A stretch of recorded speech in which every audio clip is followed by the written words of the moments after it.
Welcome back to the Weekend Review, where it's time to look at the league leaders. Liverpool travel.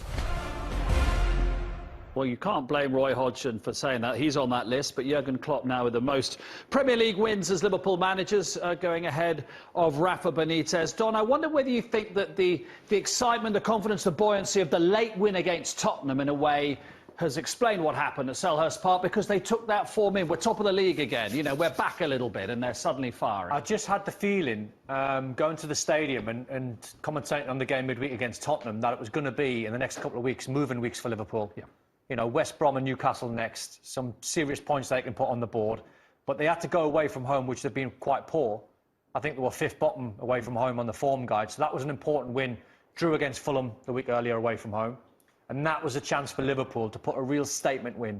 You know, I can imagine Guardiola's assistant and Jose's assistant saying, Liverpool have just won 7. Who's going to tell the boss? I'm not telling him. You tell him. Just pretend it hasn't happened. Because they're going to... what was the scoreline at Selhurst Park? 7. Dion, you tell him. No, I'm not telling him. So they would have thought, before the game, like I did, I was a bit confused. I thought, if Liverpool are not at this game, Crystal Palace could maybe win it or nick a point. They played really well against Tottenham the week before, and got a good point. And in all honesty, when the game was unfolding, there was a shot of Roy Hodgson laughing. And that's all he could do, because Liverpool took the lead and went 1-0 up. But I promise you, Crystal Palace had 3 or 4 excellent chances that they probably should have been 1-1 or 2-1. Yes, when Ayew passed it behind Zaha, great chance. Loads of good moments in the game, just couldn't find that final ball. And then Liverpool went 2-0. Palace a little bit more, and then in the end, you're just looking at the game going, it's going to be one of them games. Liverpool are just absolutely ruthless. Second half, I mean, Liverpool was sensational. And I watched Jurgen Klopp before the game, and Liverpool were doing a warm-up in their half, and Crystal Palace were in their half, and they were all doing their sort of 5v2s, and strikers were, you know, finishing, and wide players were putting crosses in. Jurgen Klopp stood on the halfway line, ignored his own team, and he was just staring down at the Crystal Palace players warming up. And he wanted to be seen. He was very, very intimidating. He does that quite a lot, doesn't he? It's a good one. And he was hoping that he was going to be spotted. Yeah. Probably was. Yeah. Probably was. You want to pick out Jordan Henderson's positioning. Again, you said that Liverpool, when they were warming up, were concentrating on this sort of thing. Yeah, when they were warming up, they were doing lots of crossing and shooting. And I want to highlight Jordan Henderson and the way he played, being a central midfield player myself. And going through the decades, I don't think I've ever seen... Mane was brilliant. Naby Keita was excellent. Firmino got his goals. Salah got his goals. But as a midfield player... So, because I don't think he's actually got a position. I think the manager allows Henderson to go everywhere, to do whatever he wants to affect the game of because football. He's got such trust in him. Because he's got so much trust. That's why their relationship is so good. You talk about Jordan Henderson being everywhere. Have a look at his touch map here, Dion. You know, if you try and paint a picture, if a central midfield player with an 8 on his back, all his touches would have been centrally, give or take 10 yards that way, 10 yards that way, 10 yards that way, in a big sort of rectangle in the middle of the park. In that channel, sort of like there. Look where he's spending that left side, Dion. Look where he's spending touches right side, because he knows the fullbacks are probably there.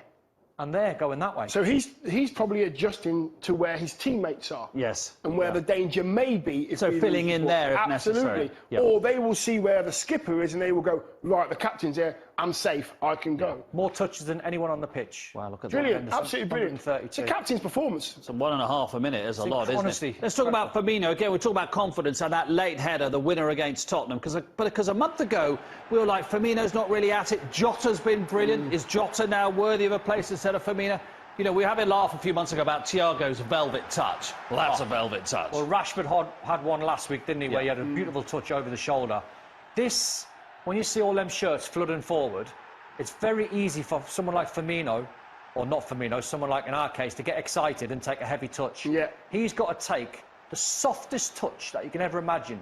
I was explaining this to my lad the other day, and what you've got to almost do, Mark, is you've got to have the feeling that you're going to under-hit your touch. Yeah. Because it'll arrive exactly where you want it. If you take what we perceive as a normal touch, it'll end up being heavy. Yeah, it'll bounce away from you. Yeah, so and his performance was brilliant. It was exceptional against Tottenham. Got his goals again.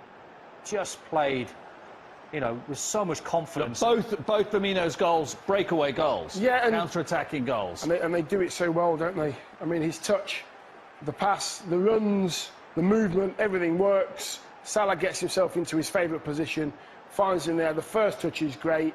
The second touch, I mean, he takes it so close to the keeper. I'm thinking maybe the chance is gone. And then you just see him lift it. He just gets underneath a little pitching wedge there, just in front of the keeper, and lifts it. That's just football intelligence. That's going ice cold in front of goal. He does all the hard things very, very easily. You know, that is not easy. That's why there's never a question. Whenever this guy's, I say out of form, and I say that loosely in terms of he's not scoring goals, you've got to appreciate what he does for Salah, for Jota, for Mane, for all the players, Minamino, that goes forward.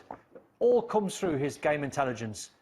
Plays as a 9, he drops back in a bit deeper as a 10, he even goes back into an 8 position, and everyone just takes their cues from his position. Yeah. Brilliant. Amazing. The same weekend, earlier in the season, they conceded 7, United conceded 6. The same weekend, this time, they score 6 and 7. Goal difference is all the way back. No, goal difference, clawed back. All the way back. Clawed back. Right, let's bring you the action from St Mary's now. Southampton and Manchester City. Jim Proudfoot and Matt Holland with this one.